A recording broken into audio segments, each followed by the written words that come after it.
क्या आपको पता है कि महादेव की जो 12 ज्योतिर्लिंग है उनके नाम कैसे पड़े? तो सोमनाथ का नाम कैसे पड़ा? चंद्रमा को राजा दक्ष ने श्राप दिया था, जिसकी वजह से वो अपनी चमक खोने लगे। इस श्राप से मुक्ति पाने के लिए चंद्रमा ने यहाँ भगवान शिव की कठोर तपस्या की और भगवान शिव ने उनसे खुश होकर उनकी चमक वापस की। तब से ज्योतिर्लिंग का नाम सोमनाथ है। सोम यानी चंद्रमा और शिव जी उनके नाथ। मल्लिकार्जुन कैसे पड़ा? ये एक ऐसा ज्योतिर्लिंग है जहाँ शिव और शक्ति दोनों एक साथ दर्शन देते हैं। जब कार्तिकेय भगवान अपने माता पिता से नाराज होकर करुचा पर्वत चले गए थे, तब उन्हें मनाने के लिए माता पार्वती और भगवान शिव वहां पहुंचे। माता पार्वती को मल्लिका और भगवान शिव को अर्जुन के रूप में माना गया है। इसी वजह से इस ज्योतिर्लिंग का नाम मल्लिकार्जुन पड़ा। महाकालेश्वर कैसे पड़ा? उज्जैन में दूषण नाम के एक राक्षस ने शिव भक्तों को बहुत परेशान कर रखा था। तब भगवान शिव खुद प्रकट हुए और दूषण का वध किया। उसके बाद शिव जी वहीं महाकाल के रूप में विराजमान हो गए। इसी वजह से इस ज्योतिर्लिंग को महाकालेश्वर कहा जाता है। ओमकारेश्वर कैसे पड़ा? ओमकारेश्वर नर्मदा नदी के बीच में सिचुएटेड है। अगर उसे ऊपर से देखे तो ये पूरा आइलैंड ओम के आकार का दिखाई देता है। इस आकार पर भगवान शिव का ज्योतिर्लिंग होने की वजह से ओमकारेश्वर कहा गया। केदारनाथ कैसे पड़ा?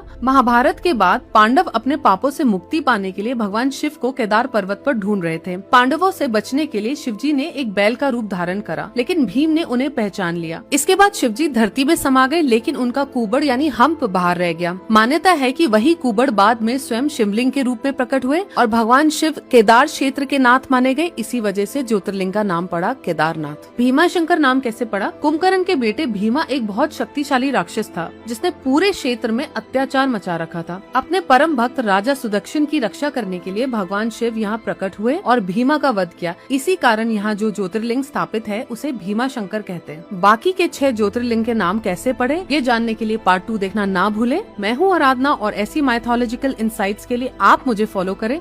जय राम जी की।